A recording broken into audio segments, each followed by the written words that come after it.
աջակցել Հայաստանին ազգային եւ համայնքային մակարդակներում հաղթահարելու ջրային ոլորտի մարտահրավերները։ Գավառ քաղաքում ազդարարվել է ջրային ռեսուրսների արդյունավետ կառավարում հանուն Հայաստանում կայուն համայնքային զարգացման ծրագրի պաշտոնական մեկնարկը։ Ծրագրի հիմնական ուղղությունը տեղական կարողությունների հզորացումն է Եվրամիության չափորոշիչներին համապատասխան։ Վստահ եմ, որ այս ծրագիրը հնարավորություն կտա համայնքներին զարգացնել կեղտաջրերի մաքրման ենթակառուցվածքներ, իրականացնել բնապահպանական եւ սոցիալական նշանակության միջոցառումներ, ինչպես նաեւ միավորել ջանքերը հանուն Հայաստանի ջրային անվտանգության եւ բնական պաշարների պահպանության։ Վստահ եմ, որ համատեղ ջանքերի շնորհիվ մենք շարունակելու ենք զարգացնել մեր համայնքներն ու մարզը, դարձնելով այն ավելի մաքուր, առողջ եւ անվտանգ։ Մենք հնարավորություն ենք ստանում ներդնել նորագույն տեխնոլոգիաներ, կատարելագործել մոնիտորինգի մեխանիզմները եւ զարգացնել տեղական մասնագիտական կարողությունները։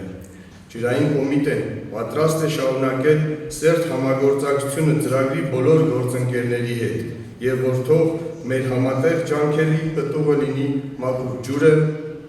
առողջ բնությունը եւ ամուր համայնքները։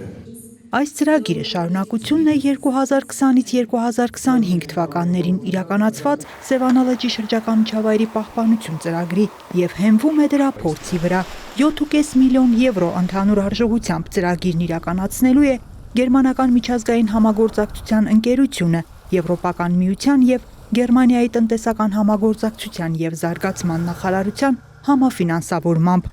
Տեղական գործընկերը տարածքային կառավարման եւ ենթակառուցվածքների նախարարությունն է։ Այս ծրագրով վերահաստատում ենք Եվրամիության հանձնառությունը տարածաշրջանի եւ Հայաստանի շրջակա միջավայրի կայունությանը եւ տնտեսական զարգացմանը, այն ուղի է հարթում բնական ռեսուրսների ավելի կայուն եւ արդյունավետ կառավարման համար։ Եվրամիությունը շարունակելու է պաշտպանել Սևանա լիճը Հայաստանի համար էկոլոգիական եւ տնտեսական կենսական ռեսուրսը, որը ծառայում է որպես քաղցրահամ ջրի հիմնական աղբյուր, պահպանում է կենսաբազմազանությունը եւ հնարավորություն ընձեռում ձկնորսության, հանգստի եւ զբոսաշրջության համար։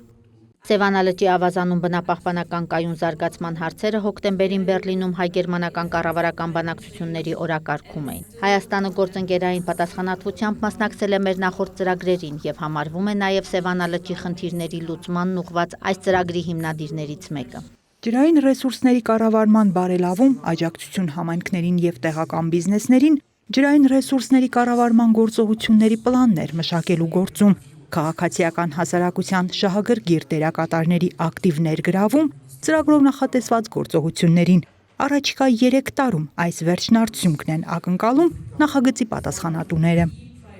Անահիտ Կարյան, Սարգիս Ալավերդյան, լուրերի համար։